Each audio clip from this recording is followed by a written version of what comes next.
నిన్న ఉదయం నుంచి మెగాస్టార్ చిరంజీవి గారి అమ్మ అంజనాదేవి గారి ఆరోగ్యం బాగాలేదని హాస్పిటల్లో అడ్మిట్ అయిన విషయం మనందరికీ తెలిసిందే.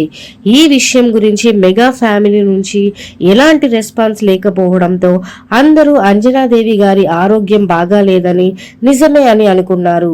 దుబాయ్లో చిరంజీవి సురేఖ పెళ్లి రోజు జరుపుకోవడం, అలాగే పవన్ కళ్యాణ్ గారు హైదరాబాద్కి వస్తున్నారని చెప్పడంతో ఈ వార్త నిజమే అని అందరూ అనుకున్నారు. ఈ విషయం బాగా వైరల్ అవుతుండడంతో చిరంజీవి గారు తన సోషల్ మీడియా వేదికగా అసలు విషయం చెప్పారు. సోషల్ మీడియాలో మా అమ్మకి ఆరోగ్యం బాగా లేదని, హాస్పిటల్లో జాయిన్ అయ్యిందని వైరల్ అవుతున్న న్యూస్ నా దగ్గరకు వచ్చింది. కొన్ని రోజులు ఆమె అస్వస్థతతో ఉన్నారు అని చెప్తున్నాను. ఇప్పుడు మా అమ్మ కోలుకొని చాలా హెల్దీగా ఉన్నారు. తన హెల్త్ గురించి సోషల్ మీడియా వాళ్ళు ఇలా పబ్లిష్ చేయొద్దు, అర్థం చేసుకునేందుకు అప్రిషియేట్ చేస్తున్నాను అంటూ పోస్ట్ పెట్టారు చిరంజీవి గారు. ఈ పోస్ట్ చూసిన వారందరికీ క్లారిటీ వచ్చేసింది. ఈ పోస్ట్ ఇప్పుడు నెట్టింట వైరల్ గా మారింది.